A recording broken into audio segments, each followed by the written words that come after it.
ఉప్పాడ కొత్తపల్లి మండలం నుంచి ఉప్పాడ కొత్తపల్లి వెంకటతిప్ప వాకతిప్ప అమీనాబాద్ కొండవరం నుంచి వచ్చిన ఆడపడుచులకి అక్క చెల్లెలకి తల్లులకి మహిళలకి ప్రతి ఒక్కరికి జ్యోతుల శ్రీనివాస్ గారి నుంచి నా తరపు నుంచి ఉదయ్ గారి తరపు నుంచి మీ అందరికీ నా హృదయపూర్వక నమస్కారాలు. బాబు నువ్వు కూర్చోమ్మ.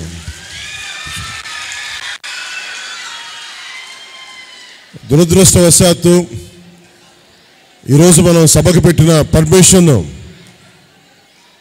ఇంకా ఇవ్వలేదు. ఇంకా పర్మిషన్ మనకి ఇంకా దానివల్ల కొంచెం ప్రత్యేకమైన పరిస్థితుల్లో నేను మాట్లాడకూడదని ఆంక్షలు ఉన్నాయి నాకు. మనం పర్మిషన్ పెట్టినా కానీ ఇంకా పర్మిషన్ రాలేదంటే సభకి. సో అందుకని నాకు ఈ సభా వేదికలు ఇచ్చిన డాక్టర్ జ్యోతుల శ్రీనివాస్ గారికి, మన జనసేన పిఠాపురం ఇన్ఛార్జ్ గారికి, ఉదయ్ శ్రీనివాస్ గారికి ధన్యవాదాలు తెలుపుకుంటూ, ఇంకొక రోజు మధ్యలో ఒక 4 రోజుల తర్వాత ఇంకొక రోజున మనం కలుసుకుందాం. ఎలక్షన్ కమిషన్ ప్రతినిధులందరూ కూడా నాకు ఒకటే చెప్పారు, ఇక్కడ పర్మిషన్ ఇంకా రాలేదు, మీరు పెట్టిన పర్మిషన్ ఇంకా ఖరారు అవ్వలేదు, ఇంకా ఫైనలైజ్ చేయలేదని చెప్పి ఈ మీటింగ్ని దయచేసి పొలిటికల్ మీటింగ్గా చేయొద్దు అని మాట్లాడారు.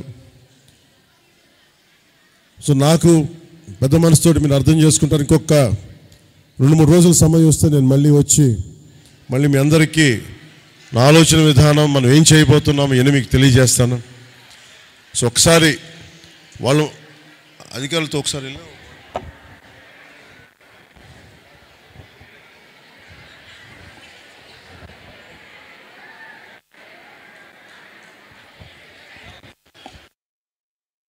నేను ఒకటే చెప్పదలుచుకున్న ఒక వాక్యంతో.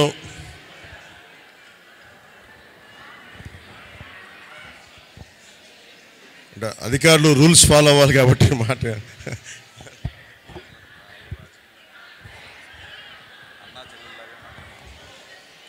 మనకి పర్మిషన్ లేదు కాబట్టి కుటుంబ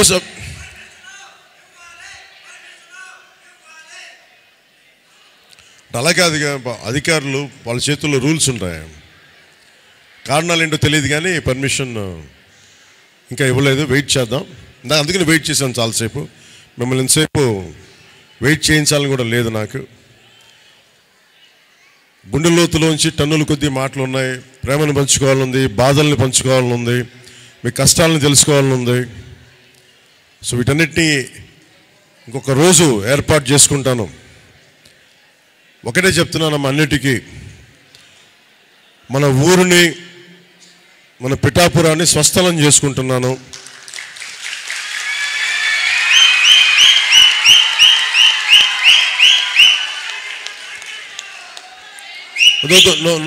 no political slogans, no party slogans ఏం వద్దన్నారు. ఇది మీరు ఒక ఆత్మీయ సమావేశం అనుకుందాం. ఒక సోదరుడు మీ ఇంటికి వచ్చి, ఒక బిడ్డ మీ ఇంటికి వచ్చి, ఒక కుటుంబ సభ్యుడు మీ ఇంటికి వచ్చి మీ కష్ట నష్టాల్లో, మీ బిడ్డల భవిష్యత్తుకి వీటి గురించి పంచుకోవడానికి నేను ఉన్నాను ఇక్కడ. నేను ఎక్కడికి వెళ్ళను, మీకు అండగా ఉంటాను ఒక సోదరులాగా. ఒకసారికి వచ్చి వెళ్ళిపోవడానికి రాలేదు. ఈ ఆత్మీయ సమావేశాలు వచ్చే ప్రతిరోజు మనం పెట్టుకుందామని తెలియజేసుకుంటా ఉన్నాను. ఇంకొకసారి పర్మిషన్ తీసుకొని మరి అంటే ఇచ్చిన పర్మిషన్ మనం 48 గంటల క్రితం ఇచ్చినా కానీ ఇంకా రాలేదని చెప్తా ఉన్నారు, ఇంకా అప్రూవ్ చేయలేదని చెప్తా ఉన్నారు. కారణాలు ఏంటో ఒకసారి నేను కూడా వెతికి చూసి దీన్ని సరిచేస్తాను. పర్మిషన్ ఎందుకు రాలేదో నాకు తెలియట్లేదు. ఒకవైపు మనం అన్ని పర్మిషన్స్ వచ్చినాయి కానీ ప్రత్యేకించి మన ఈ సురక్ష దీనికి, ఈ కన్వెన్షన్ హాల్కి ఇంకా పర్మిషన్ రాలేదు ఈ మీటింగ్ అని చెప్తా ఉన్నారు. మీరు ఏమాత్రం బాధపడకుండా ఈ ఒక్కసారికి నన్ను మన్నించి ఇంకో 2-3 రోజుల్లో వచ్చి నేను మళ్ళీ కలుస్తాను మీకు తెలియజేసుకుంటా ఉన్నాను.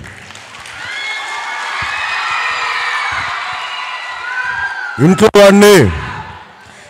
వాడిని ఆడపడుచులు, తల్లులు, అక్క చెల్లెలు కాకుండా ఎవరు అర్థం చేసుకుంటారు?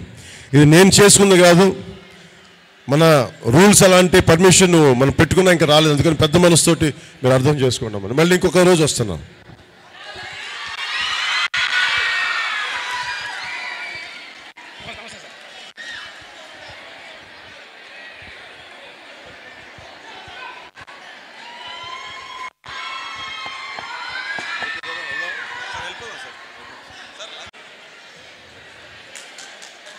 సింబల్